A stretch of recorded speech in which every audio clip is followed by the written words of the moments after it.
ॐ नमः सिद्धेभ्यः।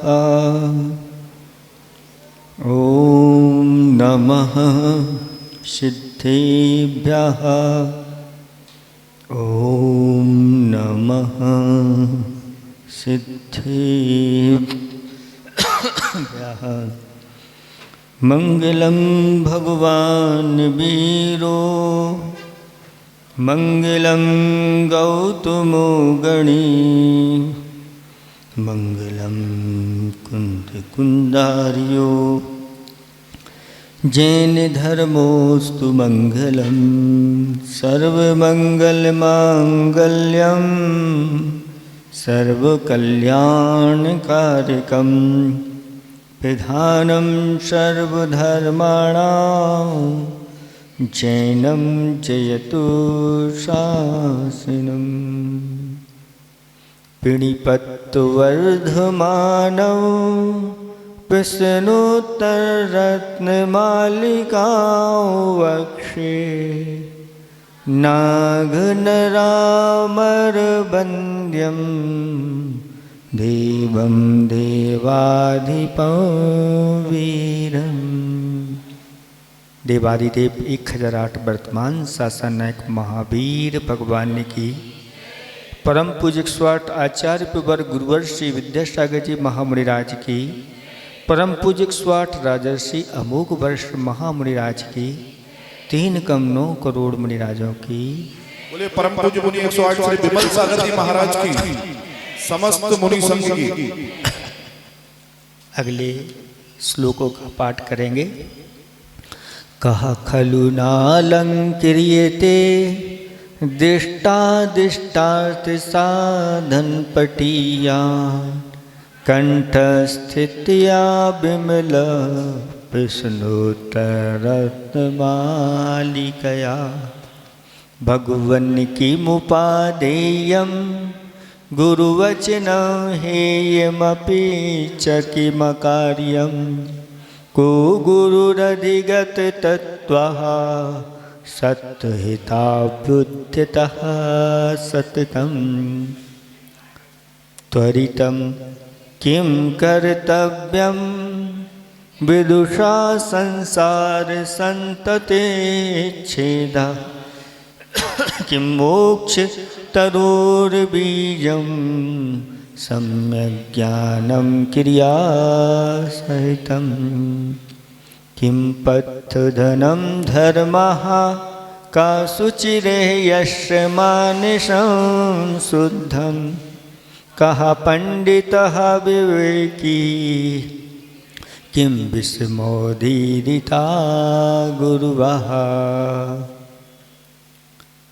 किं संसारे सारं बहुसोऽपि विचिन्त्यमानमिदमेव मनुजेषु दृष्टतत्त्वं स्वपरहितायुद्यतं जन्म।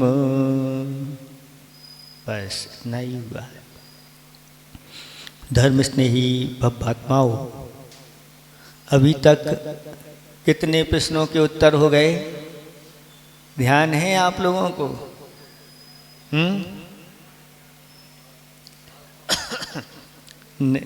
सातवां तो होना है, ये तो ठीक है। 6 श्लोक हो चुके हैं, कितने प्रश्न और उत्तर हो गए?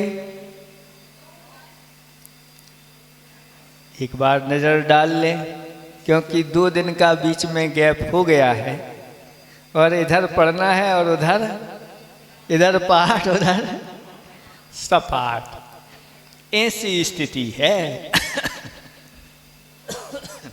कितने हो गए?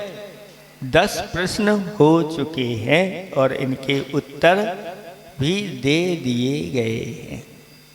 कैसे 10 प्रश्न हो गए? कहाँ से शुरू हुए थे? तीसरे नंबर श्लोक से शुरू हुए थे। तीसरे नंबर के श्लोक में कितने थे? 3 प्रश्न थे। चौथे नंबर के श्लोक में 2 प्रश्न थे, तो 3 और 2 5 हो गए। फिर 5वें नंबर के में 4 प्रश्न थे, तो 5 और 4 9 हो गए और 6वें नंबर के श्लोक में मात्र एक प्रश्न था और उसका उत्तर दिया गया।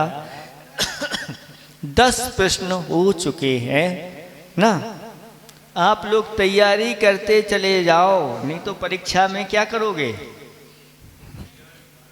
हाँ, अब देखें अगला 7वें नंबर का बहुत अच्छा ये श्लोक आ रहा है, छंद है, इसका उच्चारण करेंगे। मदिरेव मोह जनकः, मदिरेव मोह जनकः,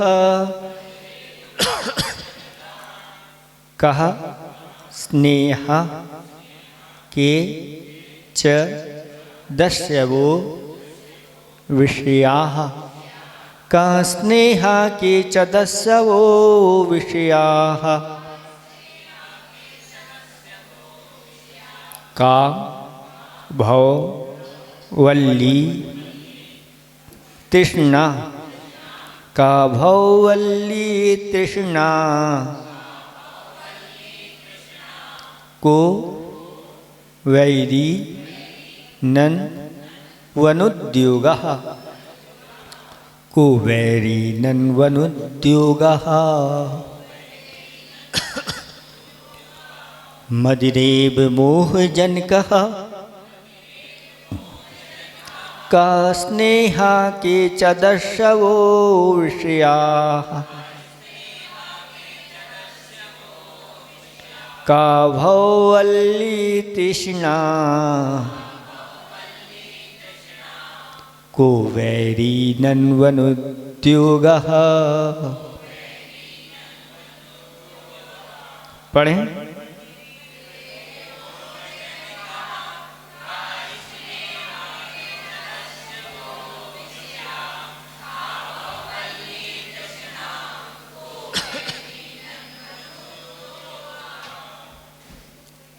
बन गया। अब देखें 11वें नंबर का प्रश्न यहाँ पर किया जा रहा है। मदरेव मोह जनका, मदरा इव यानी शराब के समान, मोह जनका मोह उत्पन्न करने वाला, कहा कौन है।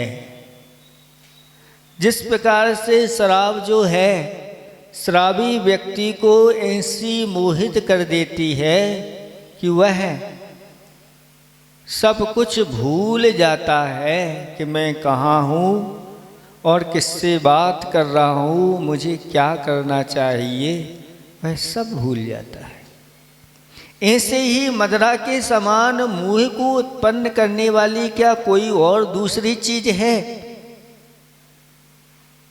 तो उत्तर दिया जा रहा है कि हाँ, वह क्या है, स्नेहा, वह स्नेह है। और ये स्नेह ऐसा मोह उत्पन्न करता है कि व्यक्ति भूल जाता है कि मुझे ये करना चाहिए कि नहीं करना चाहिए। यहाँ तक कि वह अपना भी अनर्थ कर लेता है और दूसरे का भी अनर्थ कर देता है।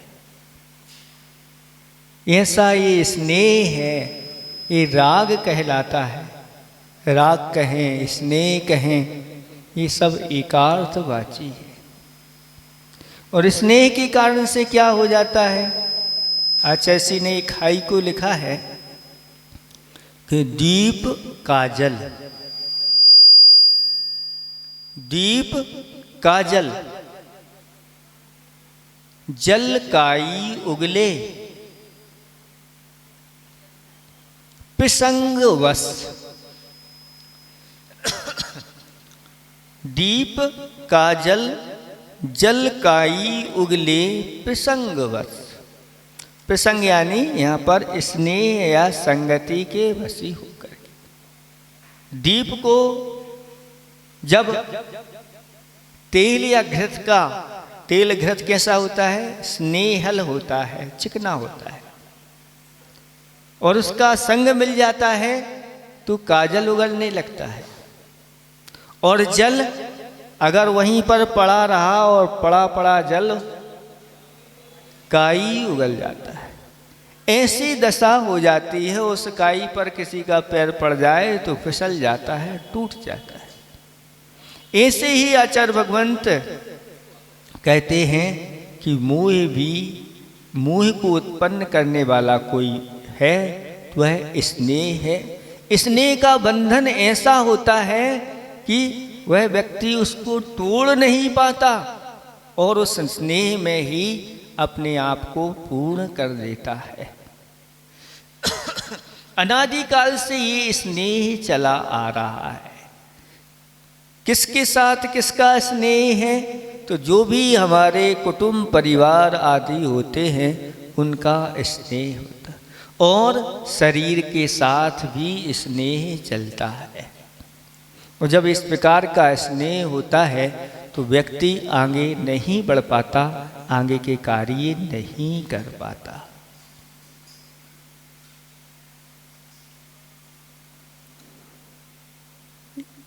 एक कथा आती है, सबने सुनी है, फिर भी आपके सामने रख देते हैं। वह किसकी है? सुकमाल की कथा है। सुकमाल का जब जन्म हुआ और जन्म होते ही क्या हो गया, जो सुकमाल के पिता थे और सुकमाल को ही सेठ पद पर आसीन करके और घर से निकल जाते हैं। चूंकि पूर्व में ही मुनिराज ने बता दिया था कि जब तुम्हारे पुत्र की उत्पत्ति होगी तो तुम्हारे पति वैराग्य को प्राप्त हो जाए, और यह पुत्र जब किसी मुनिराज के दर्शन करेगा तो उसके लिए भी वैराग्य हो जाएगा। जब पुत्र जन्म हुआ और पति वैराग्य को प्राप्त हो गए, तब उसने विचार किया कि मुनिराज ने कहा था कि यह पुत्र भी जब किसी मुनिराज के दर्शन करेगा तो इसको वैराग्य हो जाएगा, यह भी घर छोड़ करके चला जाएगा। तब उसकी माँ ने क्या किया, अपने पुत्र के स्नेह में घर के द्वार बंद कर दिए। किसके लिए? मुनिराजों के लिए, कि आज से इस घर में अब कोई मुनिराज नहीं आए, और सुकमाल की व्यवस्था करना है, ये भी घर के बाहर ना जाए। ऐसी व्यवस्था के लिए घर में ही एक ऐसा महल तैयार करवा दिया और घर में ही सारी व्यवस्थाएं बनवा दी गई। घूमने जाना है तो इतना ही, वहीं पर बगीचा है, वहीं पर नहाने के लिए स्विमिंग पूल, तालाब आदि जो भी हैं, वो सारी व्यवस्था आपकी वहाँ कर दी गई, और कहीं बाहर आने जाने की व्यवस्था नहीं। सारी सुख सुविधाएं 32 अच्छी अच्छी कन्याओं के साथ विवाह भी सुकमाल का कर दिया गया। घर में कोई कमी नहीं थी। घटना ऐसी घटी कि एक व्यापारी रत्न कंबल लेकर के आया और राजा के पास पहुंच जाता है, लेकिन जब राजा उन कंबल का मूल्य पूछता है तो राजा कहता है हमारे बस की बात नहीं है। राजा ने उस कंबल को नहीं खरीद पाया, लेकिन जो सेठानी थी, सुकमाल की माँ थी, उसने जब कंबल वाले को देखा तो उसने कंबल खरीद लिया और खरीद करके किसको दे दिया? सुकमाल को दिया। रत्न कंबल था, लेकिन वह सुकमाल के लिए अनुकूल नहीं था। वह उसके लिए चुभ रहा था, इसलिए अलग कर दिया। अलग कर दिया तो क्या हुआ कि जो सुकमाल की पत्नी थी उन्हीं के लिए उस कंबल की जूतियां बनवा दी। और वह जूती कोई एक चील उठा करके ले गई और उसने वहाँ की जो नगर वधू थी उसके घर में गिरा दिया, नगर नारी की। वह विचार करती है कि ये जो जूती है ये तो राजमहल घराने की लग रही है, अपन को रखना ठीक नहीं, इसलिए जाकर के राजा को। और राजा ने जब वह जूती देखी तो राजा आश्चर्यचकित हो गया कि ये रत्न जड़ित ऐसी जूती हमारे नगर में ऐसा कौन धनाढ्य है, वैसा तो मेरे पास भी नहीं है। और अंदर से जिज्ञासा हुई और राजा ऐसे सुकमाल से मिलने के लिए उनके घर पर जाता है। और जब राजा की आरती उतारी जाती है और वहीं पर सुकमाल भी था, दीपक से जैसे ही आरती उतारी तो जो सुकमाल अनेक प्रकार के रत्नों के आभूषण पहने हुए थे उसकी चकाचौंध के कारण से आंखों में से आंसू आने लगे। तब राजा पूछता है कि इसको क्या हो गया। तब उसकी माँ कहती है इसने कभी ये दीपक देखा ही नहीं, यह तो हमेशा रत्न दीपक के उजाले में रहता है। तब राजा को बड़ा आश्चर्य हुआ और राजा जब स्नान करने के लिए वहाँ जो बनी हुई तालाब आदि जो थे अंदर रास्ते में कालीन बिछा हुआ था, उस कालीन के ऊपर जो सरसों के दाने गिर गए थे जब राजा आए थे उनके ऊपर वह मंगल स्वरूप छिड़के गए थे, तब उस कालीन पर चलने से सुकमाल के लिए वह सरसों के दाने गड़ रहे थे। इतना सुकमाल बना दिया उसको, देखो कौन ने, माँ ने। ये क्या है, ये सब स्नेह का ही।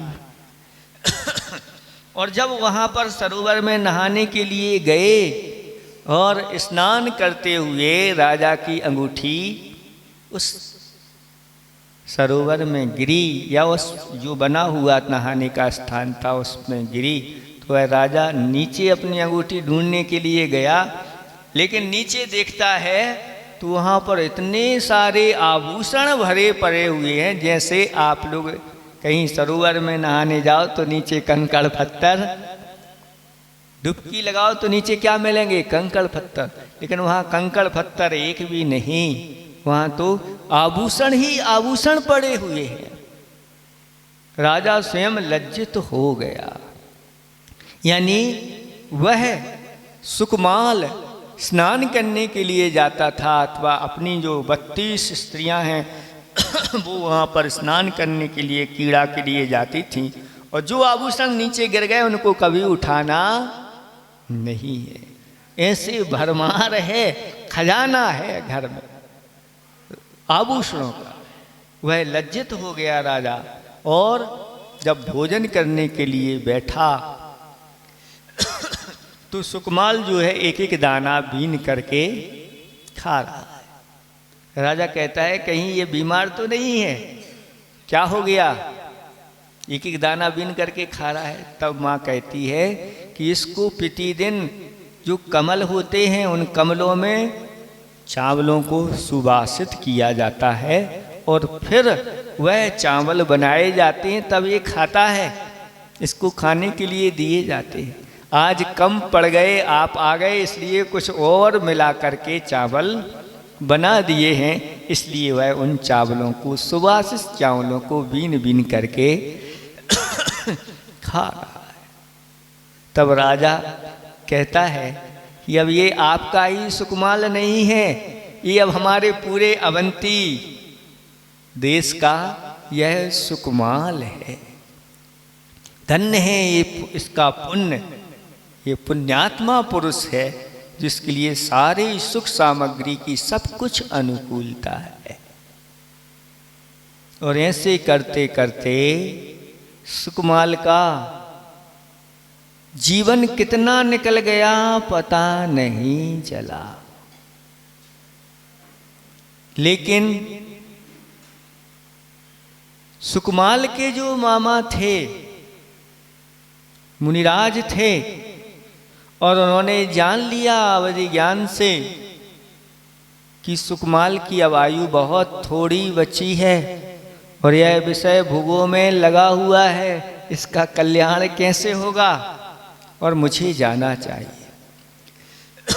और वो वहीं पर जो पास में बगीचा था उस बगीचे में जाकर के चातुर्मास की स्थापना कर ली। तब सुकमाल की माँ उन मुनिराज के पास जाती है और कहती है, महाराज आपने कर तो लिया है, ये ठीक है, लेकिन अब जोर जोर से कुछ पढ़ना नहीं, कहीं सुकमाल के कान में वह शब्द ना पहुँच जाए। तब उन्होंने संकल्प कर लिया कि ठीक है, चातुर्मास तक हम इस प्रकार से आवाज़ में नहीं बोलेंगे कि कहीं सुकमाल तक पहुँच जाए। और जैसे ही चातुर्मास होता है और वह जोर जोर से ऐसा पाठ करते हैं, सुकमाल जहाँ से आया था 16वें स्वर्ग से, और 16 स्वर्ग का वर्णन प्रारंभ कर देते हैं। और जैसे ही वह शब्द सुकमाल के कान में पहुँचते हैं और सुकमाल को जाति स्मरण हो जाता है और विचार करता है कि पूर्व भाव में मैंने कितने दुखों को उठाया है और मेरा जीवन यूं ही निकल गया है, अब मुझे अपना कल्याण करना है। तब वह सुकमाल अपने महल से पीछे के पीछे ही उतर करके उन मुनिराज के पास जाता है और मुनिराज को नमस्कार करके बैठ जाता है। और मुनिराज कहते हैं, सुकमाल मात्र 3 दिन की आयु बची है, अपना कल्याण करना है तो कर लो। बस इतना सुना नहीं और सुकमाल ने दीक्षा धारण करके और जाकर के जंगल में जाकर के एक स्थान पर जाकर के प्रायोपगमन संन्यास धारण कर लिया। जीवन पर्यंत के लिए चारों प्रकार के अन्न जल का त्याग, अब मैं किसी प्रकार का प्रतिकार नहीं करूंगा। देखो कहाँ सरसों का दाना चुभता था और कहाँ विहार करते हुए पैर लुहु लुहान हो गए हैं, और ऐसा संकल्प के एक ही स्थान पर अब मैं खड़ा रहूंगा, कोई किसी प्रकार का प्रतिकार नहीं करूंगा। ऐसा करके वह खड़े हो जाते हैं। और क्या होता है वो तो सबको पता ही है। जो पूर्व भाव का बैरी था, जिसने इस प्रकार का बैर बांधा था, भाभी का जीव था सुकमाल की, और वह शालिनी पर्याय में थी और अपने बच्चों के साथ उस रक्त को सूंघते हुए वह वहाँ पर चली गई और जाकर के सुकमाल के पैर का भक्षण प्रारंभ कर दिया और साथ में बच्चों ने भी भक्षण कर दिया। और 3 दिन तक लगातार इस प्रकार का उपसर्ग किया और उपसर्ग को सहन करते हुए उन्होंने संन्यास वर्ण कर लिया और जाकर के अनुत्तर आदि देवों में उत्पन्न हो गए। अथवा कहीं कहीं केवल ज्ञान का भी आता है कि केवल ज्ञान की प्राप्ति उन्होंने कर ली।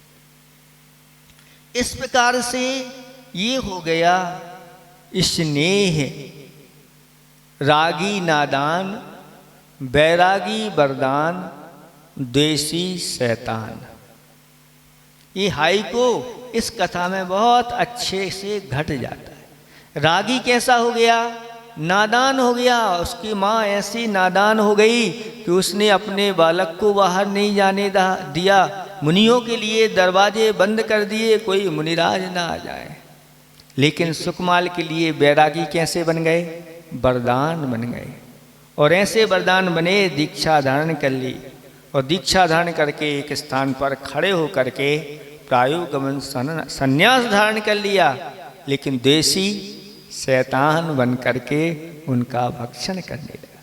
तो रागी नादान, बैरागी वरदान और देशी शैतान। इसलिए आचार्य भगवंत कहते हैं ये स्नेह का बंधन तोड़ना बहुत जरूरी है।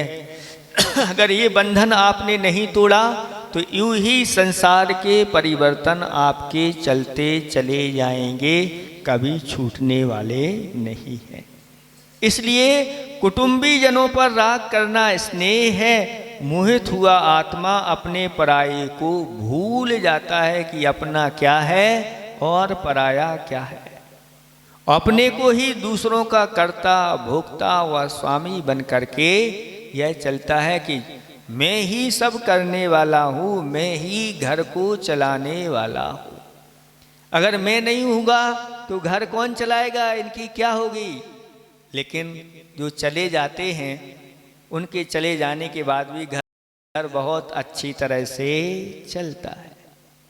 लेकिन अज्ञान के कारण से मैं ही इनके सबके कर्ता धर्ता बन करके बैठे रहते हैं। होता है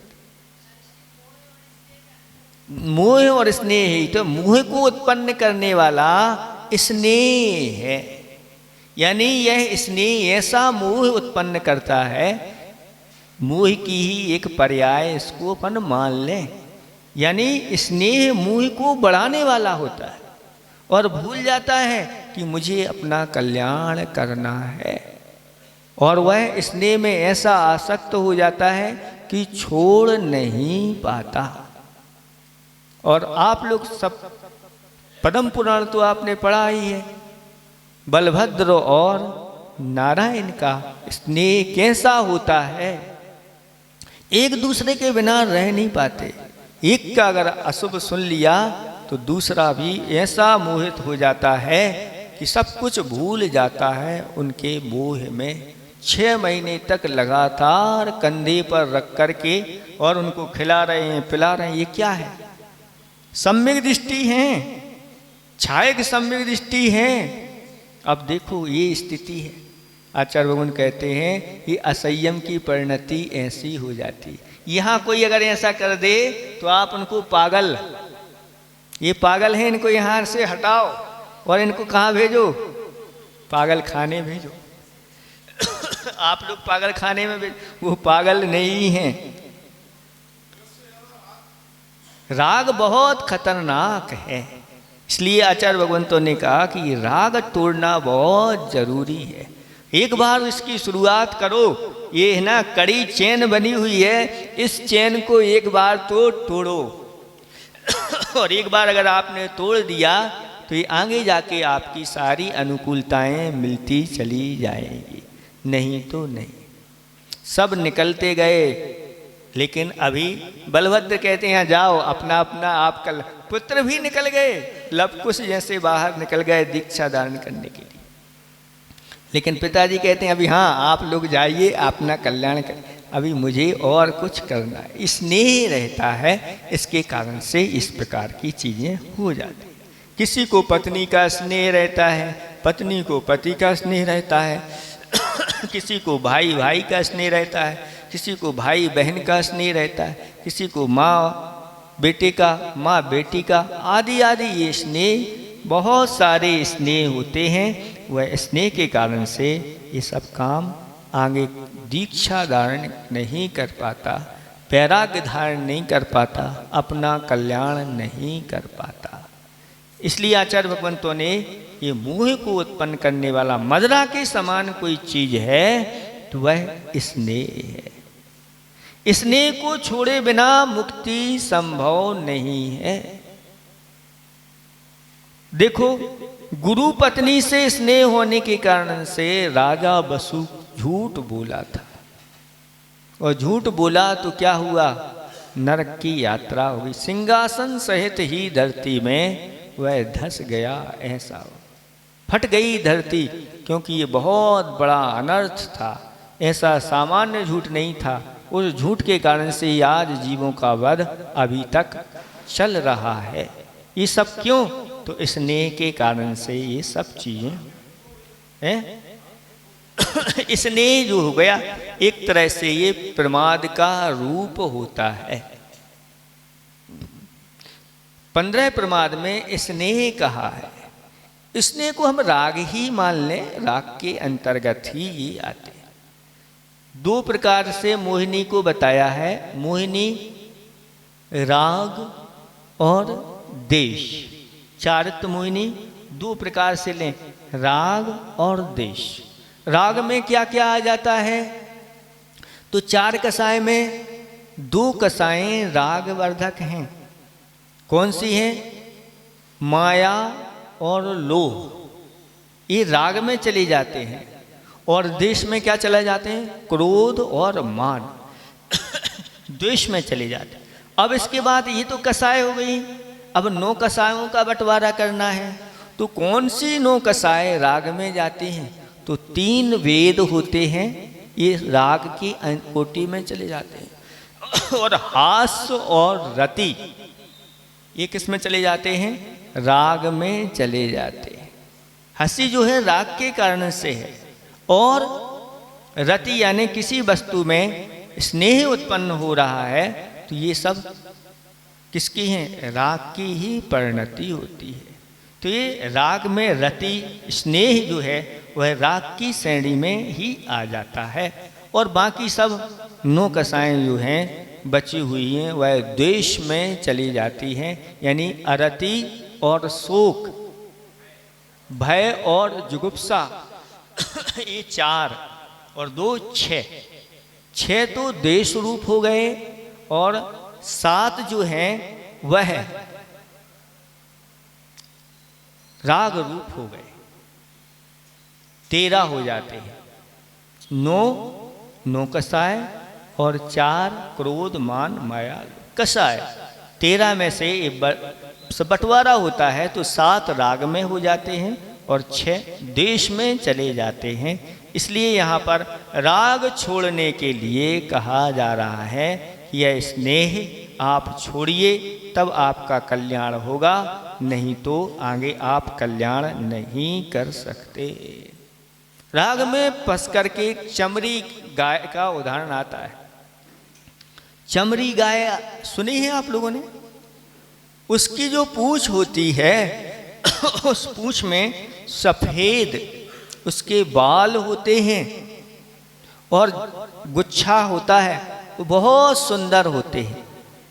और जब कोई मान लो आक्रमण करने के लिए आ रहा है या सिंह आदि को देख लिया है और वह भागती है, और भागते हुए उसकी पूंछ अगर किसी कटीली झाड़ी में उलझ जाती है तो वह उसको सुलझाने के लिए खड़ी हो जाती। इतने में शिकारी इस पर आक्रमण कर देता है और वह उस स्नेह के कारण से अपने प्राण गंवा देती। जबकि चाहती तो बाल चले जाते थोड़े बहुत, कुछ दिक्कत नहीं, और आगे भाग जाती, निकल जाती, बहुत तेज भागने वाली होती है। लेकिन उन जो उलझ गए हैं बाल उनको सुलझाने में खड़ी हो जाती है और सिंह आदि आकर के उस पर आक्रमण कर देते। तो ये स्नेह जो है हमें मृत्यु की ओर ढकेल देता है और हम अपना कल्याण नहीं कर पाते। इसलिए स्नेह तोड़ना बहुत जरूरी है। समाधि तंत्र में एक श्लोक आता है, मूलम संसार दुःखस्य देहे एवात्म धीस्तता। संसार का मूल या संसार के दुख का मूल कारण क्या है? तो इस शरीर में आत्म बुद्धि, इस शरीर में यह संसारी प्राणी आत्म बुद्धि रखता हुआ और इस शरीर के स्नेह में ऐसा फंस जाता है कि दिन रात इस शरीर की पुष्टि में लगा रहता है, इसके श्रृंगार में लगा रहता है और अपना जीवन यूं ही गंवा देता है। इसलिए त्यक्त्वैनाम प्रविशेदंतर बहिरव्या प्रतेन्द्रिया। इसलिए इस शरीर का मोह छोड़ करके और इस शरीर में जो बैठी हुई आत्मा है उसको अच्छी तरह से जान करके और फिर अपने उस आत्म तत्व की ओर अपनी दृष्टि ले जाना चाहिए, ऐसा अध्यात्म ग्रंथ में कहा है। इसलिए शरीर में जो आत्मा की मूल बुद्धि हो रही है इसको आप छोड़िए, क्योंकि यह शरीर जो है ये शरीर भिन्न है और आत्मा भिन्न है। चूंकि इसमें रहने के कारण से इस शरीर को ही लोग आत्मा मानने लग जाते हैं, और यही आत्मा है तो शरीर का मरण सो मेरा मरण, मेरा जन्म सो शरीर का मरण, आदि आदि इस प्रकार की पर्याय बुद्धि एकांत से धारण कर लेते हैं, वो अज्ञानी कहलाते हैं, मिथ्या दृष्टि कहलाते हैं। लेकिन सम्यक दृष्टि जो होता है वह जानता है कि नहीं, इस शरीर सो मैं नहीं, इस शरीर में रहने वाला मैं हूँ। इस प्रकार की सम्यक दृष्टि की भावना है। आप लोग छह ढाला पढ़ते हैं और छह ढाला में लोग गाफिल हो जाते हैं। मैं सुखी दुखी मैं रंग राव, मेरे धन ग्रह गोधन प्रभाव, मेरे सुत ते में सबल दीन, बेरूप सुभग मूरख प्रवीण। क्या कहा जा रहा है? मिथ्या दृष्टि क्या मानता है? मैं सुखी हूँ, मैं दुखी हूँ, है मेरे सुत मेरी पत्नी है, मैं सबल हूँ, बलवान हूँ, मैं दीन हूँ, मैं गोरा हूँ, मैं काला हूँ। आप लोग सब मानते हैं कि नहीं अपने आप को? तो ये तो मिथ्या दृष्टि कहा जा रहा है। तो क्या आप मिथ्या दृष्टि हो गए? इसको अच्छी तरह से समझना, क्योंकि सम्यक दृष्टि तो भी कहता है ये मेरी पत्नी है, छायक सम्यक दृष्टि है और कह रहे हैं ये मेरी पत्नी है, ये मेरा भाई है। इसको समझना, क्योंकि वहाँ जो कहा गया है वो एकांत से जिसकी ऐसी धारणा होती है, जो आत्मा के स्वरूप को नहीं जानता, ऐसे मिथ्या दृष्टि की वहाँ बात कही जा रही है। जो अंदर से जिसको सम्यक दर्शन नहीं है, ऐसा मिथ्या दृष्टि जो अपने इस शरीर को ही आत्मा मानने वाला होता है, तो शरीर मैं, मेरा शरीर गोरा सो मैं गोरा, और मेरा शरीर काला सो मैं काला।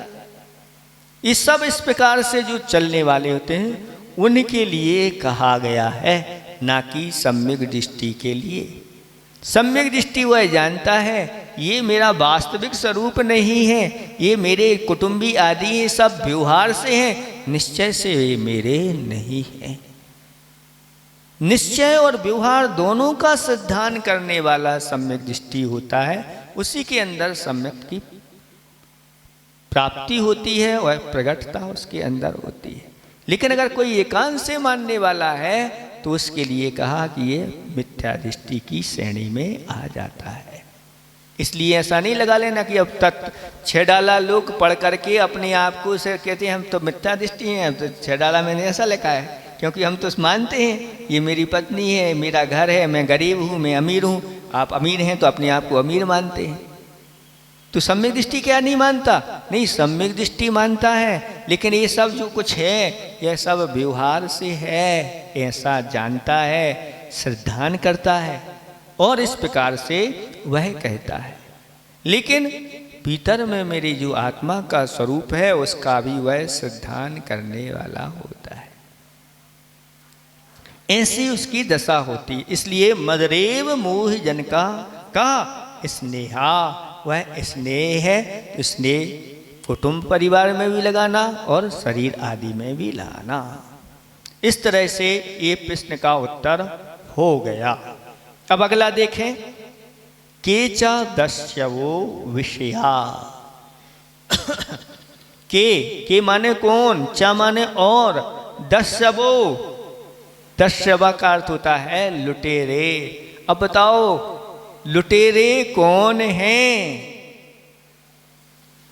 तो कहते हैं विषयाः। ये पंचेंद्री के जो विषय हैं ये ही लुटेरे हैं। क्यों लुटेरे हैं? क्योंकि इन्होंने लूट लिया है किसको? अपने आत्म धन को, आत्म वैभव को, आत्म खजाने को अगर किसी ने लूटा है तो वह है विषय है। विषय रूपी लुटेरों ने हमारे आत्म धन को लूट लिया है। इसलिए आचार्य भगवंत कहते हैं इन विषयों से उदासीन हो जाओ, इन विषयों को तिलांजलि दे दो। क्योंकि ये विषय कैसे हैं? ये विष हैं। विषय रूपी विष को पी करके आप जीना चाह रहे हैं। विषय रूपी विष को पी करके आप जीना चाह रहे हैं तो यह क्या है? यह पागलपन है। यह पागलपन नहीं है तो क्या है? कोई विष पी करके जीना चाहे तो इससे बड़ा पागल क्या है? ये विषय ऐसे ही हैं। कहते हैं विष तो एक बार मारता है लेकिन ये विषय भव भव में जाकर के मारते।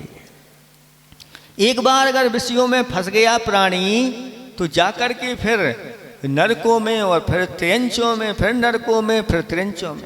आपको बताया था उस कथा के बारे में कि रात्रि भोजन के परिणाम स्वरूप 10 भव नरकों में, 10 भव त्रियंचों। ऐसी ही स्थिति है। इसलिए इन विषयों में फंसना नहीं है। फिर महाराज इन विषयों के बिना भी तो हम रह नहीं सकते। तो आप घर में रहते हुए भी विषयों का सेवन करते हैं तो आचार्य भगवंतों ने कहा करना तो, लेकिन ऐसे आसक्त हो करके नहीं करना कि हमें अपने जीवन के लिए जीना है तो फिर कुछ भी खाते रहो, कुछ भी पीते रहो, कुछ भी पहनते रहो, कुछ भी इस प्रकार से करते रहो। नहीं, यदवा तदवा नहीं करना। आगमन के अनुकूल आप कार्य करते हैं तो आपकी सुरक्षा है, नहीं तो कोई सुरक्षा नहीं है। कहा है कि ये विषय जो होते हैं, ये विषय इनमें अगर प्राणी फंस जाता है तो प्रतिष्ठा का अंत करने वाले होते हैं। यानी प्रतिष्ठा नष्ट हो जाती है, विषयों में फंस जाता है। देखो चारुदत्त कैसा फंस गया, क्या दशा हुई। कितने करोड़ों का स्वामी था, दीनारों का स्वामी था, सब कुछ चला गया। अंत में जाकर के पाखाने में उसको गिरा दिया गया। सारी प्रतिष्ठा नष्ट हो जाती है जो इन विषयों में फंस जाते हैं और न्याय मार्ग को भुलाने वाले हैं। यानी अन्याय मार्ग की ओर ले जाने वाले ये विषय है। ज्ञान के उत्साह को नष्ट करने वाले हैं। विषयों में जो फंस जाते हैं उन ज्ञान के प्रति उत्साह नहीं होता। अच्छा मौसम है, पानी गिर रहा है, घर में बैठ कर के अच्छी तरह से मंगोड़ी है ना, बड़ा मंगोड़ी पकौड़ी यहीं बैठ कर के लाओ। अब आज रहने दो, क्लास में तो डेली जाते हैं, यहीं पर ले आओ। ये स्थिति हो जाती है। और घर बैठ के ही यहीं से देखते हैं, महाराज के प्रवचन यहीं से सुन लेते हैं। आचार्य भगवंतों ने कहा कि प्रवचन अगर घर में सुन रहे हो, घर में क्लास पढ़ रहे हो, अगर विनय के साथ नहीं बैठे हो, भोजन पानी का त्याग करके नहीं बैठे हो, तो फिर पुण्य की जगह पाप का बंद करने लग जाओगे। वहीं बैठे बैठे क्लास भी सुन रहे हो और साथ में खाना पीना भी चल रहे हो। ये जिनवाणी की अवमानना है।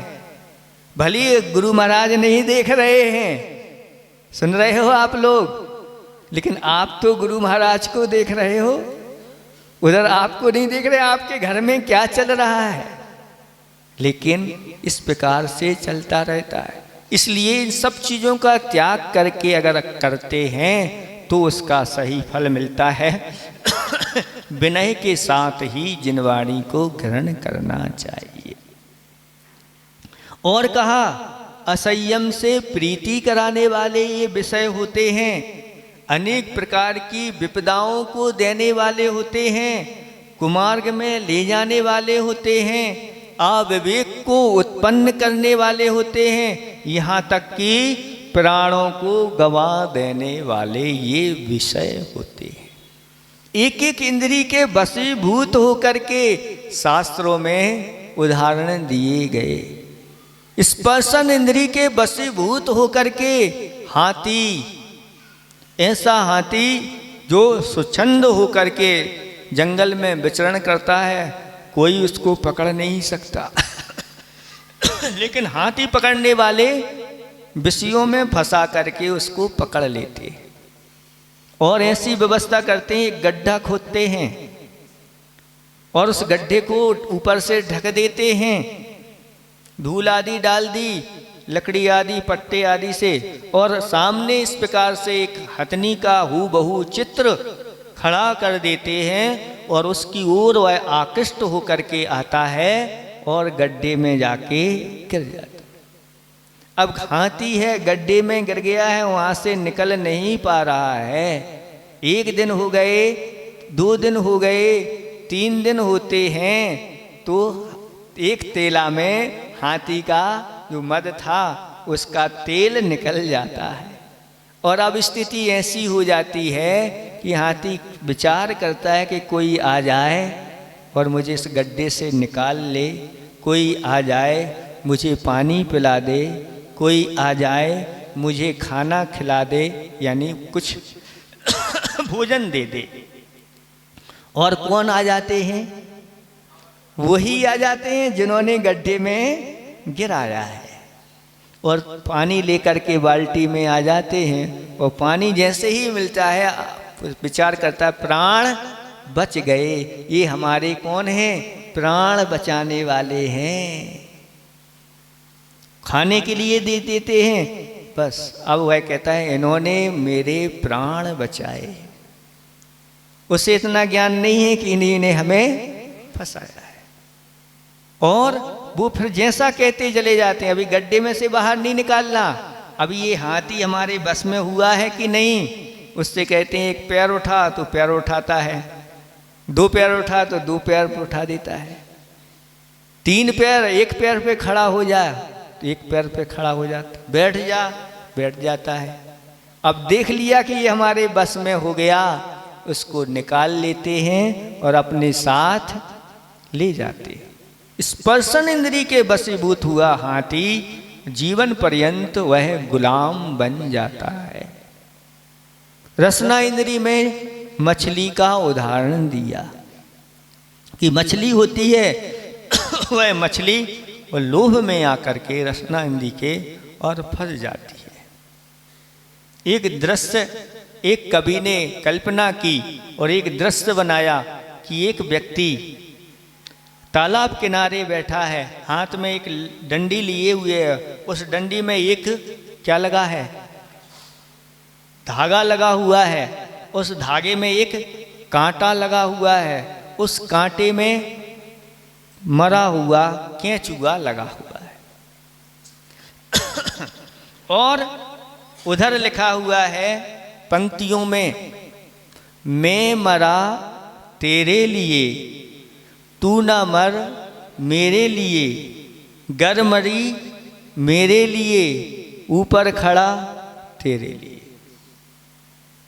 क्या है? कौन कह रहा है? मरा हुआ केंचुआ वह कह रहा है क्या कह रहा है? मैं मरा तेरे, हे मछली मैं तेरे लिए मारा गया हूँ, तू ना मर, तू मेरे ऊपर मत मर, गर मरी मेरे लिए तू ऊपर खड़ा। इस प्रकार से उपदेश चल रहा है और कुछ मछलियाँ दूर दूर ही रह रही हैं, पास नहीं आ रही हैं, लेकिन एक मछली उस उपदेश को नहीं समझती, मौन भाषा को नहीं समझती और जाकर के उसको खाने के लिए जैसे ही जाती है और जिह्वा में वह कांटा फंस जाता है और उसको ऊपर निकाल लिया जाता है, वह भी मर जाती है। तो देखो एक एक इंद्रिय के वशीभूत होकर के प्राणियों की क्या दशा हो रही है। फिर तीसरे नंबर पर कौन सी इंद्रिय आती है? घ्राण इंद्रिय। और घ्राण इंद्रिय में भौरा प्रसिद्ध है, और स्नेह में भी ये भौरा है। एक भौरा जो गंध लोलपी था वह कमल के ऊपर आकर के बैठता है। संध्या काल चल रहा था और बैठ गया भौरे का, वह पराग का पान करने में लीन हो गया, लेकिन सूर्य डूब चुका था, और जैसे ही सूर्य डूबा और कमल बंद हो गया। अब देखो भौरे के पास इतनी क्षमता है कि वह लकड़ी के अंदर भी छेद कर सकता है, लेकिन विचार करता है कि मैं इस कमल के लिए धक्का क्यों पहुंचाऊं।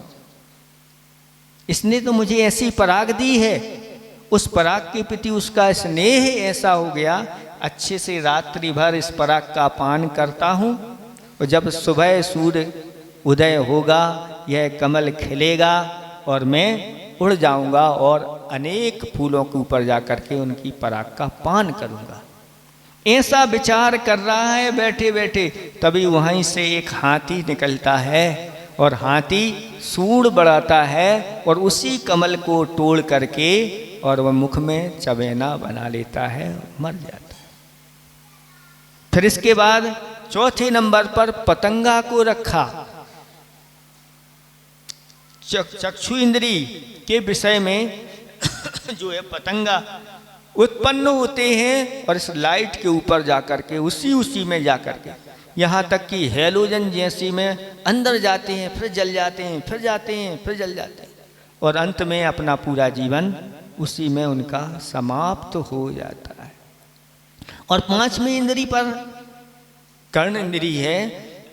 इसके लिए सर्प के लिए उदाहरण दिया कि सर्प जो होता है वह कर्ण इंद्री के वशीभूत होकर के जीवन पर्यंत के लिए पिटारे में बंद हो जाता है। एक एक इंद्री के वशीभूत होकर के संसारी प्राणियों की ये स्थिति हो रही है। तो आचार्य भगवंत कहते हैं, हे भवात्मन, तुझे तो पांचों इंद्रिय मिली हैं और पांचों इंद्रियों के सेवन में तू लगा हुआ है, तेरी स्थिति क्या होगी। ये पाप बंद के लिए कारण है पंचेंद्रिय के विषय सुख, इसलिए इनको अब तिलांजलि दे दे और इन विषयों का त्याग करके अपनी आत्मा का कल्याण कर। इसने इन विषयों ने हमारे आत्म वैभव को लूट लिया है। जब तक इन विषयों का त्याग नहीं करते तब तक आत्म वैभव को प्राप्त नहीं कर सकते। इसलिए जो भी अपने इस आत्म वैभव को प्राप्त हुए हैं इन विषयों का त्याग करके ही हुए हैं। विषयों में लगे रहें और मुक्ति हो जाए, आज तक किसी को नहीं हुई। दोए काम नहीं होए सयाने, विषय भोग और मोक्ष हु पाने। आप सोचें कि हम विषयों का सेवन भी करते रहें और साथ साथ में मोक्ष भी मिल जाए, तो ऐसा आज तक किसी को ना हुआ है ना होगा।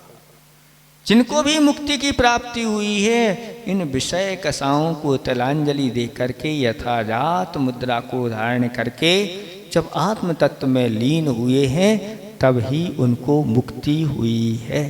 इसलिए इन पंच इंद्रिय विषयों से हमें विराम पाना चाहिए। नहीं हो पा रहे हैं तो क्या करें महाराज।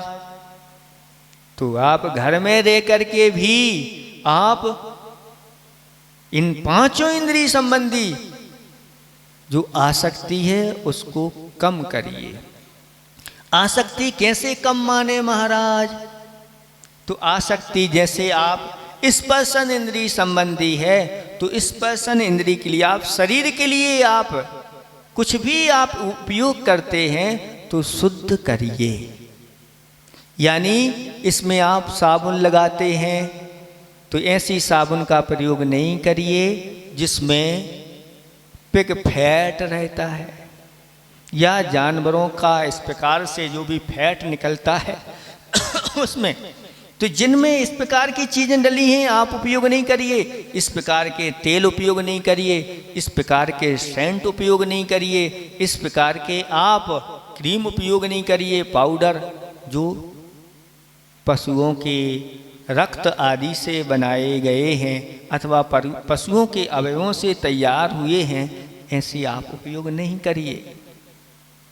बस अगर ऐसी चीज़ों का उपयोग कर रहे हो, नहीं अब तो इसके बिना हमारा नहीं चलता, तो समझो आपकी आसक्ति है। और अपने जीवन में जितना हो सके ब्रह्मचर्य व्रत का पालन करिए। आप आगम के अनुसार इसका पालन करिए, शील व्रत का पालन करिए, तो आप दुर्गति के पात्र नहीं होंगे। अब इसके बाद फिर रसना इंद्री पर आती है, तो रसना इंद्री के बारे में हमने आपको बता ही दिया कि ऐसी वस्तु का सेवन नहीं करना जो अभक्ष है। आप इंद्रिय विजय वहां भी हो रहे हैं, हमें ये वस्तु नहीं खाना, इतनी तो हमारी इंद्रिय विजय है। आगे जाकर के पूर्ण इंद्रिय विजय भी प्राप्त होगी, अभी शुरुआत यहाँ से कर। इसी प्रकार से घ्राण संबंधी भी दुर्गंध सुगंध आदि होती है, उसमें भी हम अभक्ष सुगंध आदि को सेवन न करें। चक्षु इंद्रिय में हम ऐसे आदि जो पाप के बंध के कारण हैं, ऐसे देखने से बचें। कर्ण से रागवर्धक गीतों को कम करें। भजन आदि प्रवचन है, आज आपके लिए सारी सुविधाएं हैं। आप चाहें तो अच्छे अच्छे भजन के माध्यम से, आप अच्छे अच्छे प्रवचनों के माध्यम से, आप चाहें तो अच्छे अच्छे क्लासों के माध्यम से आप इन कर्ण को अच्छी तरह से तृप्त कर सकते हैं। इस प्रकार से ये 5 इंद्रियों के विषय ये लुटेरे हैं, चोर हैं, इसलिए इन चोर लुटेरों से हमें बचना है और हमें अपने वैभव को पुनः वापस प्राप्त करना है। ठीक है, ये हो गया। तो लुटेरे कौन हैं? पंचेंद्रिय के विषय। फिर आगे देखें, का भववल्ली, संसार की बल्ली माने बेल। संसार की बेल क्या है? तो उत्तर दिया जा रहा है तृष्णा। ये तृष्णा ऐसी है, तृष्णा नागन च्यों च्यों डंके लहर जहर की।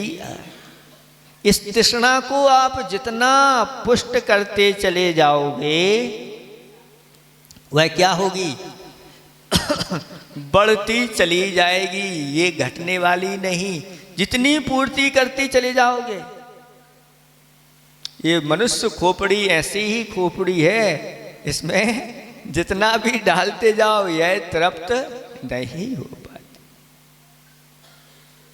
तृष्णा बढ़ती चली जाती है, इसलिए तृष्णा ये बेल है संसार को बढ़ाने वाली।